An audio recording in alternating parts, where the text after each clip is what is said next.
กราบทักทายสบายดีเด้อสบายดีพ่อแม่พี่น้องหมดสุขสุขคนก็ยินดีต้อนรับสองอาตูนชาแนลเส้นเก่าเส้นเคยพี่น้องเนาะมื้อนี้ก็มาเปิดภาพอยู่สวนพี่น้องอยู่สวนของแม่เฒ่าพี่น้องบ่ตูนมาผู้เดียวน้องบองบ่ได้มานำก็บ่ได้ผู้เดียวมากับน้องชาย2คนพี่น้องมาซ้ำหญ้าที่มาเบิ่งเมื่อวานนี้ตัวมันบ่ตายพี่น้องตัวมันบ่ตายก็เลยได้มาซ้ำมาซ้ำให้มันแล้วให้มันอันนี้พี่น้องเนาะมาฉีดยาคือฉีดมื้อนั้นเนี่ยคืออยากที่ประตูนบอกน่าจะแม่นว่า1เนี่ยมันเพราะว่าฉีดหลายคนเนาะ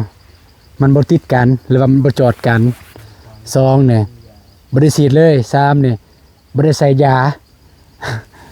บ่ได้ใส่ยาในเตาที่ฉีดหั่นพี่น้องประมาณนั้นก็บ่เป็นหยังพี่น้องเดี๋ยวมื้อนี้น่าจะบ่พลาดละมื้อนี้มา2คนมื้อนี้น้องชายมา2คนตอนแรกบ่ตูนก็ว่าสิมาซีดเองแต่ว่าอันนั้นน้องชาย2คนเพิ่นเห็นในคลิปเมื่อวานนี้พี่น้องบ่ตูนลงเพิ่นเห็นในคลิปเพิ่นมาถามเมื่อวานเนี่ยตอนแรกว่าเอ้าอ้ายยาบ่เอ้ยหญ้าบ่ตายบ่หรือว่าจังไดแม่นบ่ตายหน่อยนึงว่าเพราะว่าบ่ตูนก็เกรงใจน้องๆอันนั้นบ่ตูนว่าสิมาซีดเองแต่ว่าน้องๆเพิ่นว่าบ่เป็นหยังบ่ตายเดี๋ยวพวกน้องสิไปซีดให้มื้ออื่นบ่ตูนก็เกรงใจย่านพวกน้องลุงเพิ่นมีเวียกอิหยังอยากไปซอยพ่อแม่หยังแต่น้องชายบ่ตูนสายลาดเนี่ยมากับบ่ตูนได้อยู่แต่ว่าผู้นึงบ่ตูนเกรงใจแต่น้องเพิ่นว่าช่วงนี้น้องเพิ่นว่าน้องเพิ่นบ่ได้มีเวียกก็คือไถนาก็เรียบร้อยแล้วไถนาตัวสิหวานกะเรียบร้อยแล้วเพิ่นว่าก็เลยคันบ่มาทางนี้ก็แสดงสิอยู่เฮือนบ่ได้ไปทางใดบ่ต้องก็เลยบอกว่าโอเคซั่นก็มาซั่นกันบ่คาก็มาเฮ็ดก็กูดังละเด้อดาเลยลงเทปนี่แหละเป็นน้องเอ้ยติซีดมื้อนั้นนั่นบ่ได้เป็นก่อน้องชายนี่ก็แม่นแหละบ่มีนำมื้อนี้นี่คนนึงละบ่ตายแต่ว่านี่น้องชายอันนี้นี่มานำลังพี่น้องผู้ที่มานำลังมื้อนั้นหั่นผู้นี้นี่เป็นเสาหลักครอบครัวได้พี่น้องอยู่บ้านอยู่เฮือนเป็นเสาหลักเลยเพราะว่าหยังเพราะว่าพ่อเพิ่นเสียแล้วก็แม่แต่แม่แล้วก็มีน้องนุ่งเนี่ยแต่น้องเป็นไอ้กก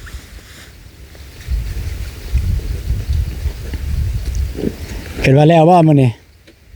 ไปเบิ่งแล้วบ่หน้างานโอ้โหกันเบิ่งคักๆเด้อมื้อนี้เด้อชื่อว่าบ่ได้ซีดแล้วบ่แม่นสิซีดคือหมอโบเลซีดนั่นน้ำคือสิพออยู่น้ำซองกระพุยหรือว่าเขาบ่ได้สั่นบ่ใส่ยาแล้วบ่ได้สั่นยามันบ่ได้ยังบ่ทันได้ละลาย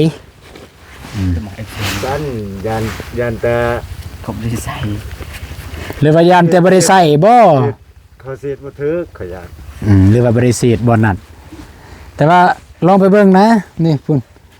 มาสูบซีดทัน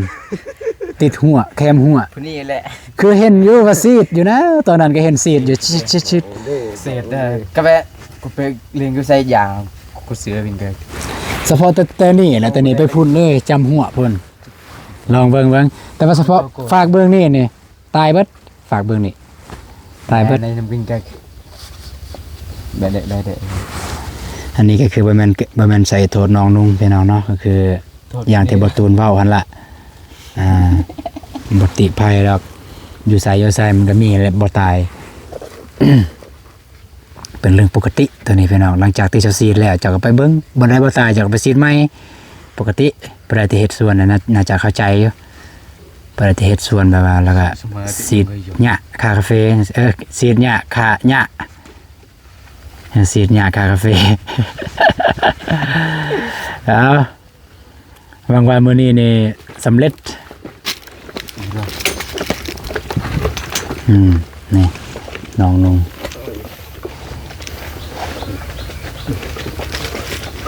น่าจะบ่เกินคนละ3 เตา ซองเตาไปคนมันดูกักเซตเลย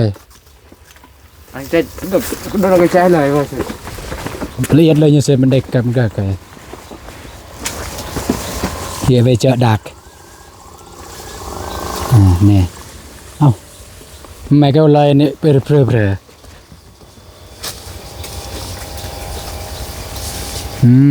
ทนแต่นอกนี่ทางใดมาสีดใหม่ กันบ่ตายหอบนี่จักสิว่าอะไรมาเท่าเอ้ยแม่เท่าจักได้มาจักบ่นับแต่สีดนี่บ่นั่นตายแล้วนี่บารนักกันยเศษสุดละเอียดเยอะเลยเนี่ยตัก ละเอียดเลยนะ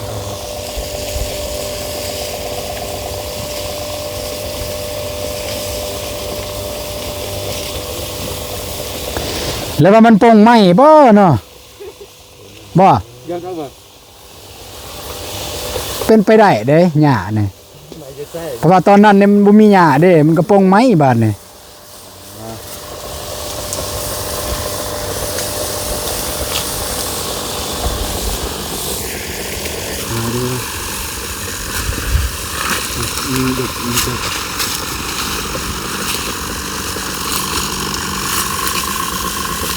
อย่าให้กับเจ็ดเลย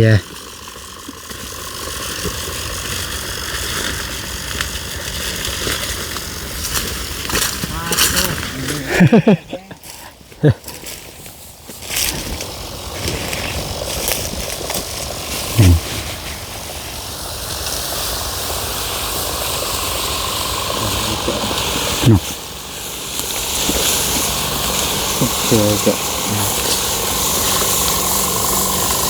เจ็ดสิบครับ เจ็ดเลยต่อ เล่นเลยเมื่อไหร่กัน ฮะ ที่เอาได้ใจเลย กันนี่จะได้ยูเวอร์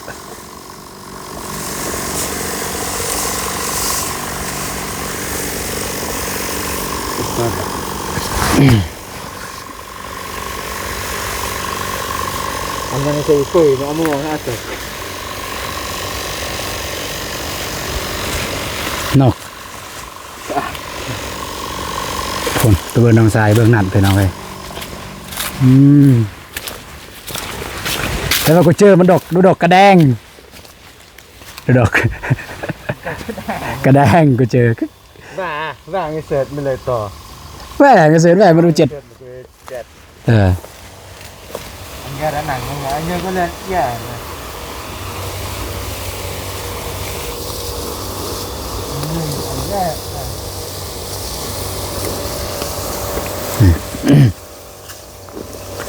เมื่อวานเนี่ยบอตูนพอดีไปเซอร์ไพรส์วันเกิดเบานงพอดีมีโอกาสเลยได้เข้าไปในเมืองแล้วก็ได้เลิกเรียกไว้นะพาน้องๆนี่แหละไปเตะบ้านเมื่อวานเนี่ยเท่าใดได้สกอร์เท่าใด 9-4โอ้บ่ธรรมดาคือเราไงพาน้องๆไปเตะบ้าน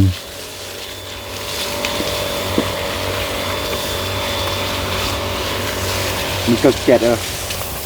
เจ็ดแต่มันเกิดสุบ เจ็ดมันที่ใหญ่แต่ต้องแหมเลยเด็ก เสร็จเลยทั้งม่วง ตัวความตัวเลย ทันบ่ตายหอบนี่จักเสว่าแล้ว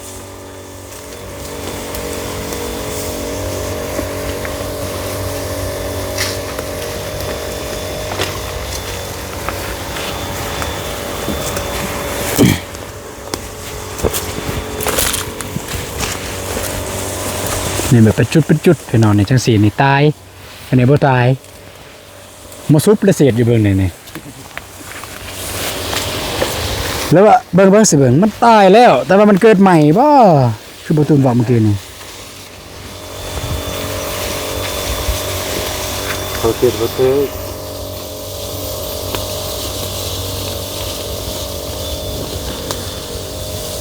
เจ็ดไล่คนเด้อนั้นว่าคิดเท่านั้นเจ็ดนั้นว่าคิดเท่านั้น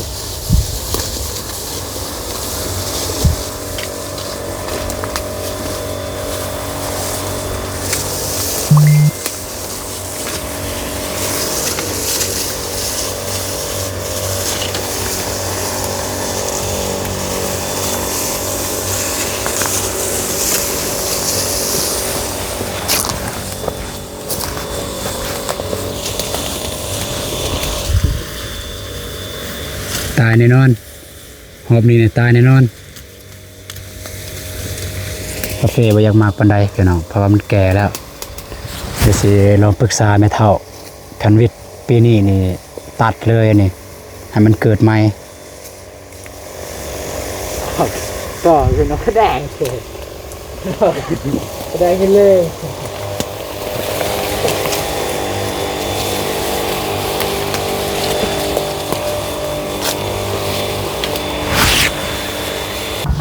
เบิดแล้วเตาที่หนึ่งพี่น้องเลยมาเอาเตาที่สองหอดใส่จำหัวบ่ จ อืมนี่มันสิเบิ่งน้ำพ่ออย่าบ่น้ำพอเยอะน้ำยังลายเยอะนี่ถ้ามาเบิ่งวิธีการผสมมือนี่พี่น้องมือว่านเนี่ยผสมมือนั่นผสมนาใดมือนี่นี่ใส่เกลือ มือนี่มือมีปุย ไม่ได้ใส่ปุ๋ย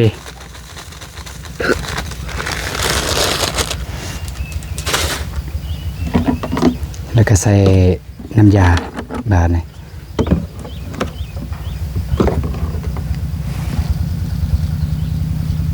น้ำยาใน5 ฝาเด้อพี่น้องเด้อ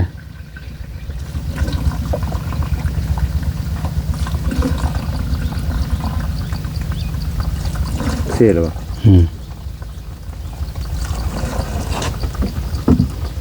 น้ำยา5 ฝาวันนี้ก็เติมน้ำใส่บาดนี่ พี่ก็เด็กเลย ดิ่ง เยอะดิ่งแล้วก็ว่าเรา ใส่สุป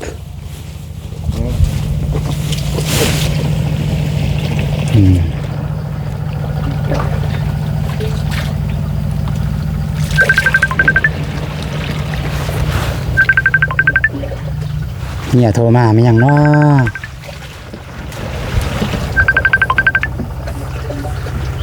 ฮัลโหลสบายดีด้วย คลิปผ่านประเทศไทยเด้อ ฮะ คลิปผ่านประเทศไทย เป็นยัง 1 เมนโทรศัพท์มันเลื่อม2บ่มีบอลคือตั้งกล้อง อยู่ในห้องน้ำนี่แล้วก็ตัวมีแค่ตั้งกล้อง เนี่ยโทรมาบอกว่าบริถ่ายคลิปเด้อเพิ่นว่า เพราะว่าเพิ่นสอกโทรศัพท์บ่เห็นโทรศัพท์เพิ่นแต่ตอนนี้เพิ่นเห็นแล้วพี่น้อยก็อย่าลืมเข้าไปเบิ่งว่าทางเมียเพิ่นเฮ็ดหยังอยู่เฮือนอยู่ซานบ่ให้เพิ่นมาพี่น้องเพิ่นก็อยากมาอยู่แต่บ่ให้เพิ่นมา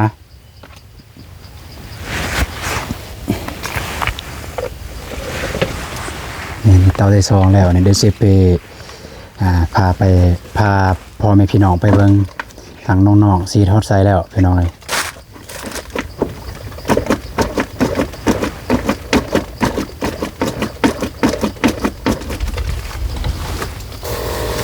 ฮอดนี่แล้วพี่น้องเลยน้องๆเพิ่นสีดก็เจ้าสีดตามแคมหัวไปก่อนเผื่อบ่ลงบ่ลืมว่าสีดบ่ได้แล้วแน่ในไรก็ตามแต่พี่น้องก็ไม่อยากให้สีดแล้วเนี่ยไม่อยากให้ฝนตก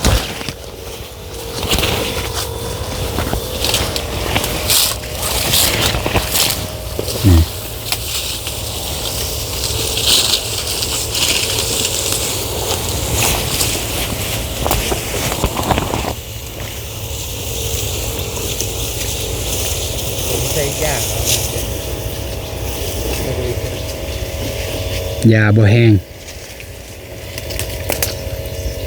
คือหายิงยางหมดแค่สับสืบลงด้วยเจ็ดมันคือด้วยเจ็ดอยู่ด้วยรักอย่าไม่ต่อไหนต่อไหนไหน ยาไม่ต่อ ต่อหาตัวมันกัน เอาต่อทางนี้ ดอกเดียวปังจ่าเดี๋ยวจ่าก็จะเสร็จเลยลุ้นปังอย่าลืมลง เจอได้เจอบันไดยังไม่ทันได้เสียดเจอ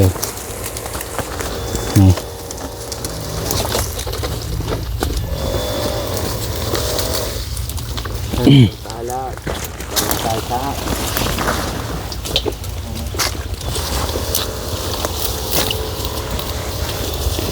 ว่านนี่พี่น้อยหลังจากเตะบานแล้วก็พอดีเบานุ่งเพิ่นชวนไปกินข้าวบ่ตูนก็เกรงใจน้องๆสิชวนน้องๆไปก็ยันบ่มีเงินจ่ายว่าหลายคนได้พี่น้องเอ้ยประมาณ10 คน10กว่าคนน้องๆก็เลยบ่ได้ชวนพอดีไปเมื่อวานนี่ไปกินข้าวไปกินซีนดาดพี่น้องหรือว่าหมูกระทะพอดีถึกอยู่1,300,000หารกันกับเบาเมฆจ่าย2 คนมาให้เบานงจ่ายเลยเพิ่นเจ้าของวันเกิดเฮาแบบเลี้ยงเพิ่นเลยเลี้ยงเพิ่นแล้วก็ครอบครัวเพิ่นมา4 คนมีเบานงแล้วก็เมียแล้วก็ลูก2 คนอีก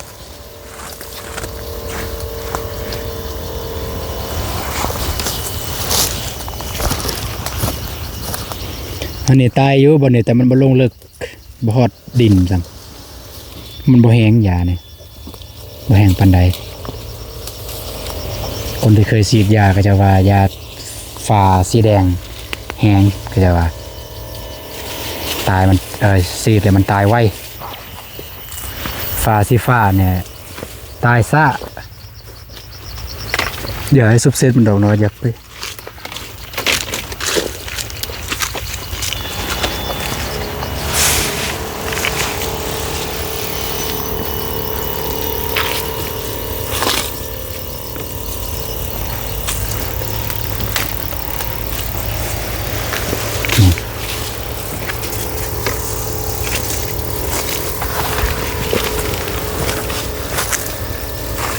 ฉีดยาในกันแดดเนี่ยมีผลเสียร้ายได้พี่น้องเพราะว่าอายมันจะขึ้นมากกันแดดแห้งแดดแสดง1โอเคอยู่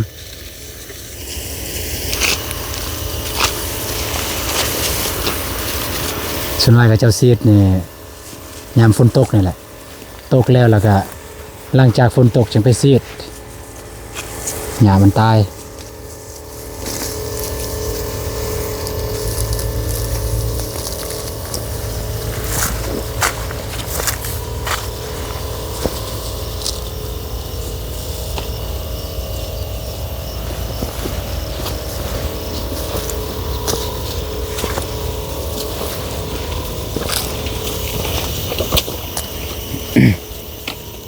เยอะไปไทยนาเบอร์ฮะทำไมบ้านกายใกล้ไปไทย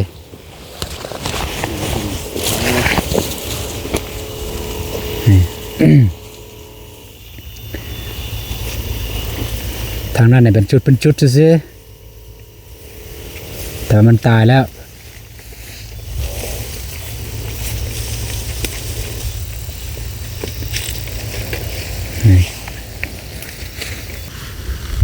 กกาแฟเนี่ยค่อนข้างว่าแก่แล้วไปหน่อยมันบ่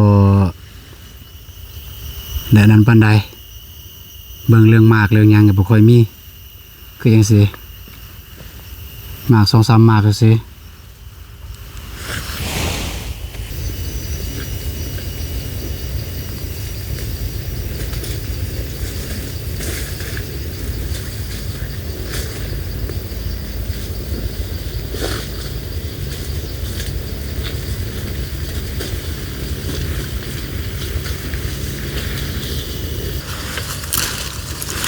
แมงยังสิเนี่ย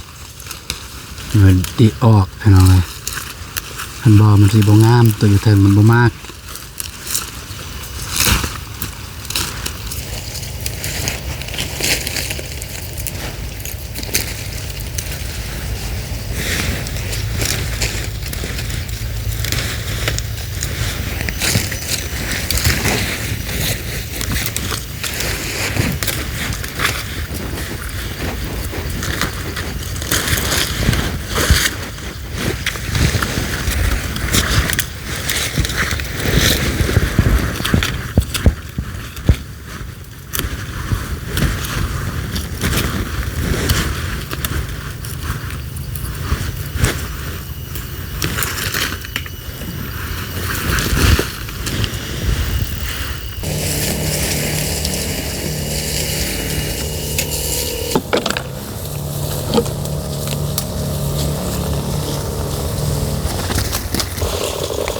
นี่น้องทรายมาเสร็จเบื้องนี้พี่น้อง แต่ว่าเบื้องนี้นี่มันตายแล้วเบื้องนี้ยังแต่ซ้ำซื่อๆมันมีตัวบุตายกกสองกก นี่เจ็ด เนี่ยกกทอง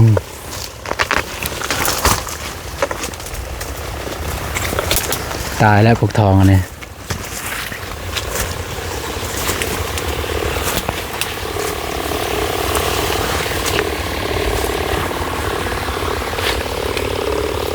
หญ้าแบบนั้นมันจะตายยากตัวมันเกิดใหม่ฮะนี่ทางนี้มันเกิดใหม่แต่ว่าในเท่าเสียตอนนั้นเบื้องนี้ในเท่าเสียหญ้าเบื้องนี้แล้วก็ตอนน้องๆมาซีดนี่ยังไม่ทันได้เกิดฝนตก2-3 มื้อแล้วมันเกิดกระเทินอะไรมาซีดอะไรก็ซีดเลยนี่สิมีหยางกันสินะกกนี่บริหารไปยังแล้วกกันนี่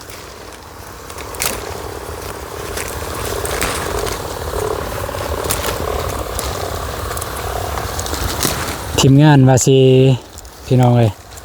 ทีมงานว่าสิไปอันลักจึงเพราะมีเกิดเหตุอยู่ลักจึงอยู่เมืองลักจึงพี่น้องเกิดเหตุอันพ่อแม่พี่น้องได้เห็นเบาตูนได้เทคเบาโกเทคทามเบาโกว่าไก่บ่อันน่ะเหือนไฟไหม้พี่น้องอยู่เมืองลักจึงอยู่บ้านดักบองก็เสือเมียคนเลยอันน่ะไฟไหม้พี่น้องไฟไหม้แล้วก็อยู่เหือนหันมาแต่ผู้หญิง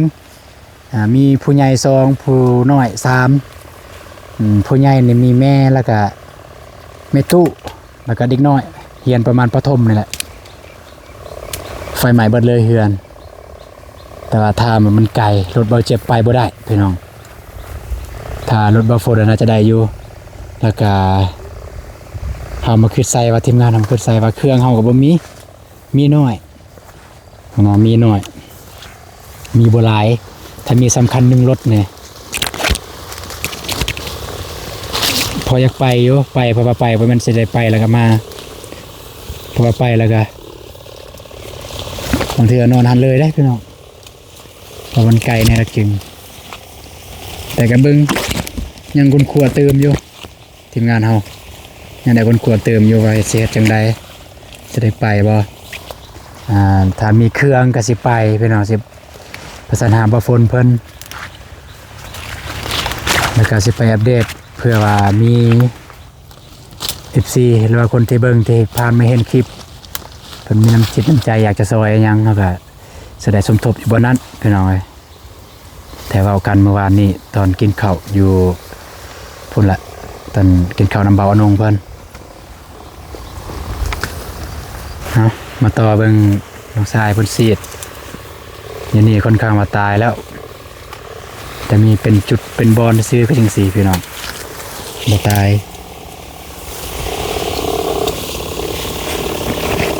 หอบนี่คือสิตายหลายเติบแล้วหอบนี่บ่ตายบ่ฮู้สิว่าละ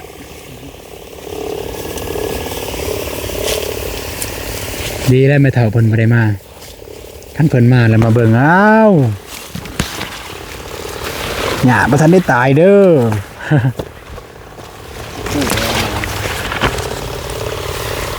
บางเทื่อเรามาแล้วพี่น้องแต่ว่าคนแบบนั้น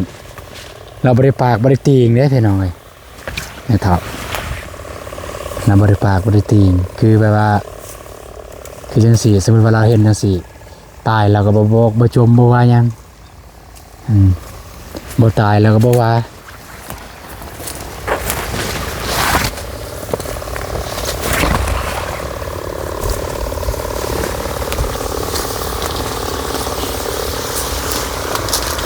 โอเคพี่น้องกะสีบหยุดคลิปสีท้ายเลยทาง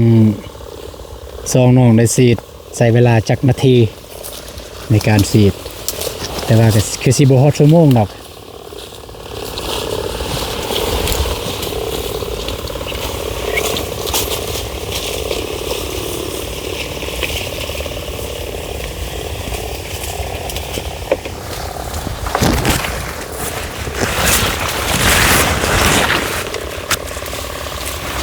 คืน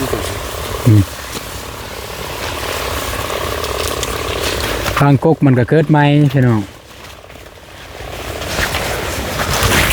บางต้นมันก็เกิดใหม่คือจังซี่นี่น่าจะแม่นเกิดใหม่บ่จัก2-3กกนะตายแน่นอนบาดนี่เดี๋ยวตายจากสีไปอยู่ใส่แล้วคือที่7แต่ยังบ่รู้กับ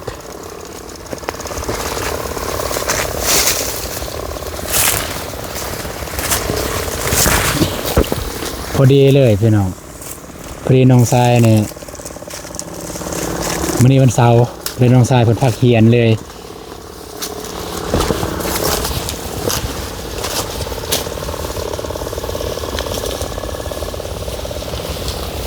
เพิ่นยังเก็บตอนนี้เพราะว่ามีเพียงเสียอะไรพี่น้องนี่มันบ่ตาย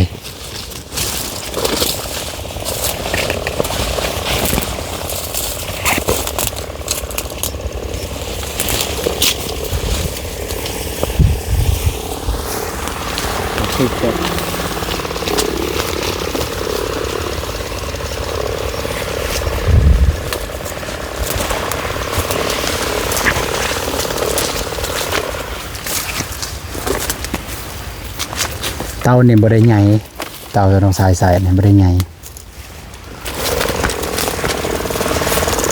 ตายเบิดเลยนี่เตาน้อยแต่ว่าอีกเตาหนึ่งของน้องสายฮะน้องสายเวอร์ฮะ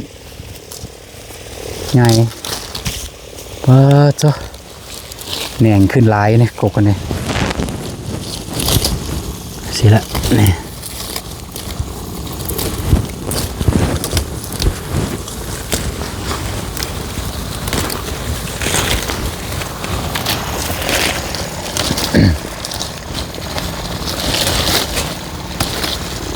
ไปซื้อเค้กไข่เบานงเมื่อวานนี่โดยเฉพาะน้องบองเนี่ยโอ้คนตื่นเต้นได้คนตั้งใจอลีได้บัดบอตูนบอกว่ามื้อนี้ไปหาเบานงเด้อไปเฮ็ดหยังประทานวันเกิดเบานงเด้โอ้เป็นจนปะเหมาะปะหยังเลยให้แม่ย่านึงเขา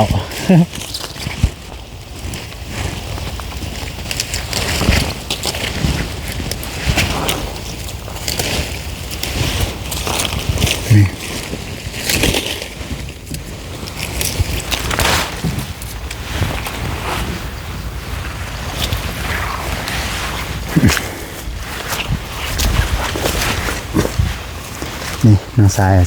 เรื่องนี้มีบางจุดบ่ตายสิมันเขียวอยู่เนี่ยสีดสับ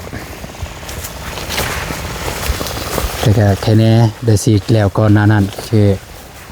ยังบ่ลายเป็นจุดเป็นบอลซื่อๆพี่น้อง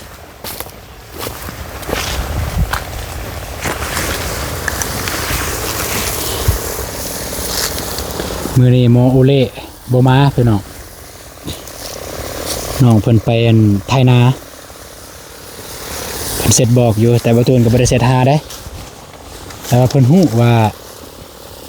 น้องๆมาซอยมื้อนี้เพิ่นก็เลยเสร็จหาเลยว่ามื้อนี้น้องบ่ทันเด้อไปฉีดยาเอาคือฮู้เพราะว่าฮู้เพิ่นว่าเพราะว่านี่เด้เขาจะเป็นหมู่กันเสี่ยวกันเขาจะก็บอกกันฉะนั้นก็เจ้าเสร็จในไลน์ในกลุ่มมันแหละบ่ได้ว่างมาซอยตูนเด้อประมาณนั้นบางคนก็เสร็จหามาบอกว่าบ่ทัน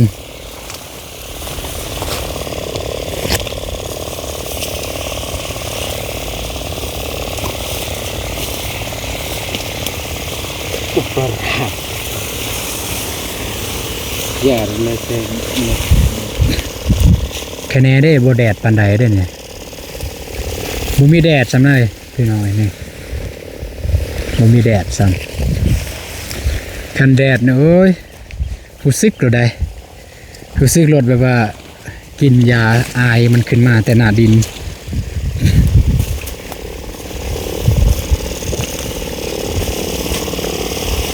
โอ้ดอกยังเนาะหั่นใบสีเด้อดอกหั่นจ้ะมีดอกงาม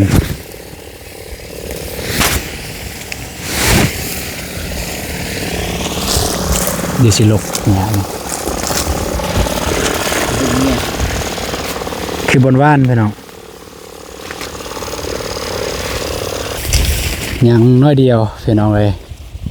ยังคากลับนี่แหละก็แล้วเลยไผพล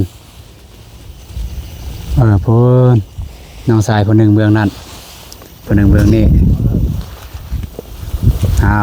เสร็จแล้วยังน้อยเดียว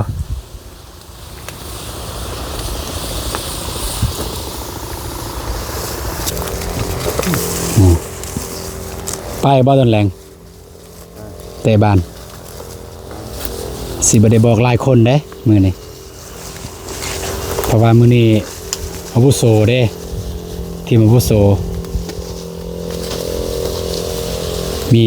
กิไซฟนโวยวันน้อยโซเพิ่นเซียวน่วง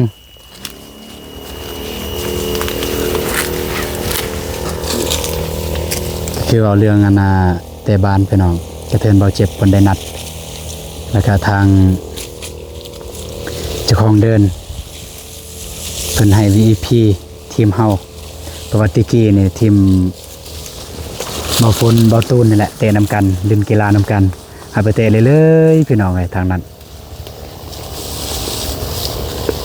แล้วก็มีโปเพิ่นว่าจักโปแนวใดแล้วว่าสุนลุดเดินบ่แล้วว่าจังใด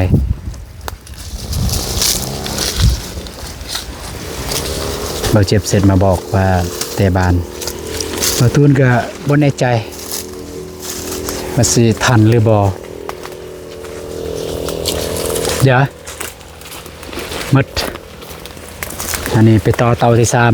3ใส่บิงเลยเพื่อโดนมาอยู่เก็บรายละเอียดยังนะไม่ได้จ้องกับบ้านแล้วมือหนอกน้ำเจียวกับบาลมือสบตายมองไม่เจอมอยไม่ดอกเศษจางเลยมัด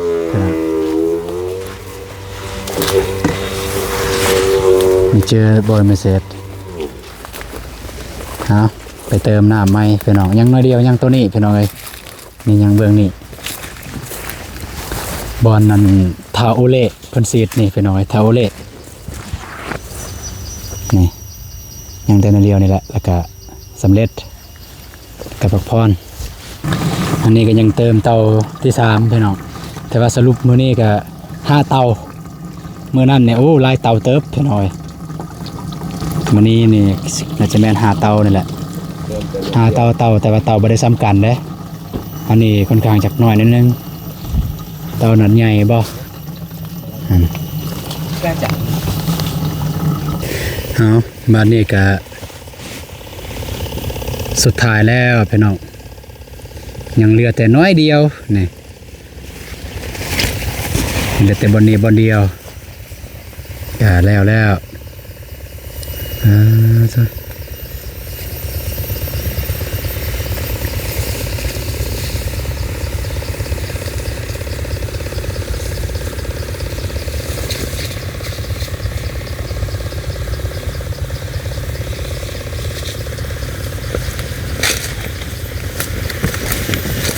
ก้อนดินจะเป็นเมทัลปลูกไม้แล้วนี่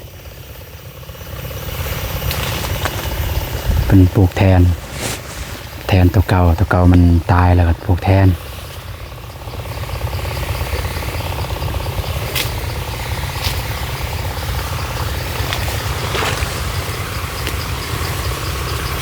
กลับเลยมาเสร็จมันดอกนักบัน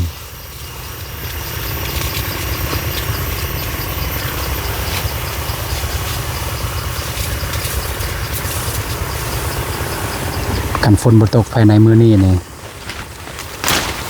ตายแน่นอนโอ้แหน่งลายเลย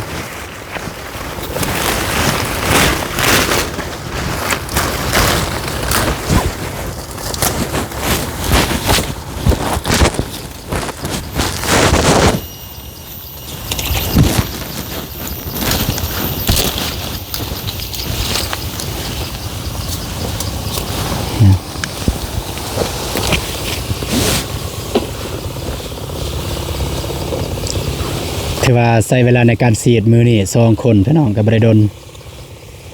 บ่ฮอดชั่วโมง3พี่น้องเอ้ย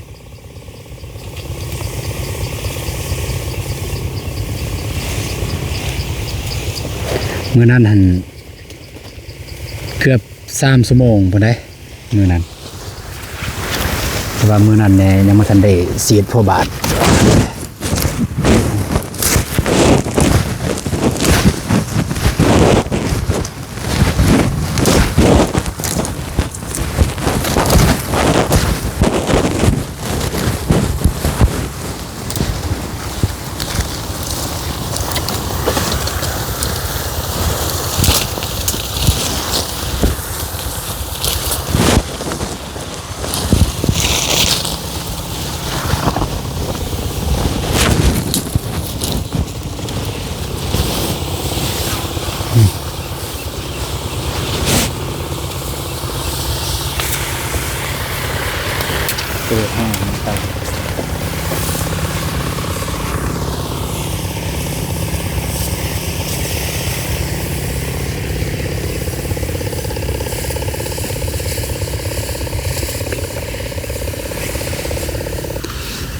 ตามที่สังเกตเบิ่งตั้งแต่นั้นมาเนี่ยหญ้าที่มันบ่ตายเนี่ยมันบ่ตายติดกกกาแฟเพราะว่าเวลาฉีดเนี่ยยานถือกกกาแฟที่จริงถือกกกาแฟเนี่ยมันบ่เป็นหยังเพราะว่ายานี่เนี่ยมันยาฆ่าหญ้าโดยเฉพาะแล้วก็ถ้าหญ้าใดแบบกกมันยักษ์ใหญ่เนี่ยมันบ่ตาย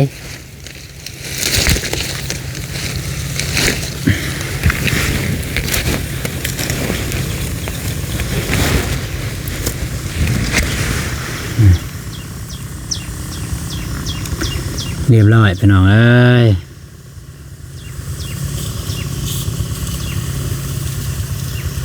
อีกประมาณ5 มื้อ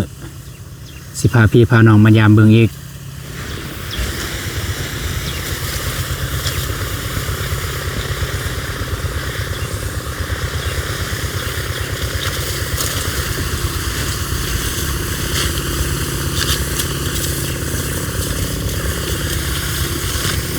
เปียกแล้วตอนนี้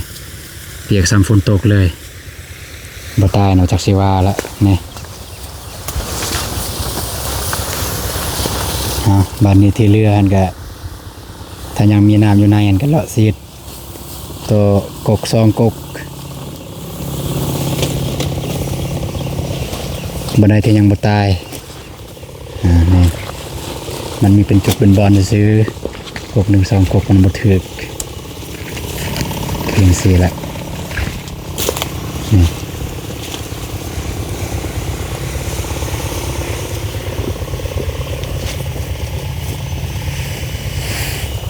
โอเคพี่น้องเรียบร้อยนี่ไปเมื่อบาทเนี่ยเขาจะได้อาจักเลยนี่ไปพี่น้องเดินทางกลับเมื่อจะเมียบอกให้เก็บเป็นมักนัดโอ้ยมักนัดยังอ่อนอยู่ยังหน่อยอยู่จักสิเก็บจังใดเป็นนี่แต่ว่าสิไปตัวเมียว่าบ่มีเลยยังอ่อนอยู่พี่น้องนี่จักสิว่าจังใดละโอเคพี่น้องเนาะกับประเทศเรียบร้อยน้องๆเพิ่นฉีดยากับบริดลใช้เวลาประมาณ40-50 นาทีบ่ฮอดชั่วโมงพี่น้องเพราะว่ามีแต่ไปเลาะฉีดบอลที่มันบ่ตายซื่อๆบ่คือมาสุดก้อนเนี่ยแบบฉีดเบิดทีเลยนะแต่มาหอบนี่เนี่ยฉีดสำเร็จสำนึงพี่น้องเนาะเอาพี่น้องไว้สำหรับคลิปนี้บ่ตูนก็จะได้จบคลิปพิเศษก่อนพี่น้องมันยืดมันยาวแล้วพี่น้องเนาะถ้าผิดพลาดประการใดก็ขอโทษขออภัยนำพ่อแม่พี่น้องหลายๆเด้อพี่น้องเด้อไปเดินทางพี่น้องเดินทางมือเฮือนมาสานก่อนหากินข้าวกินน้ำพี่น้องเนาะไปเจอกันในคลิปต่อไปพี่น้องเด้อสำหรับคลิปนี้สบายดีเด้อพี่น้องไป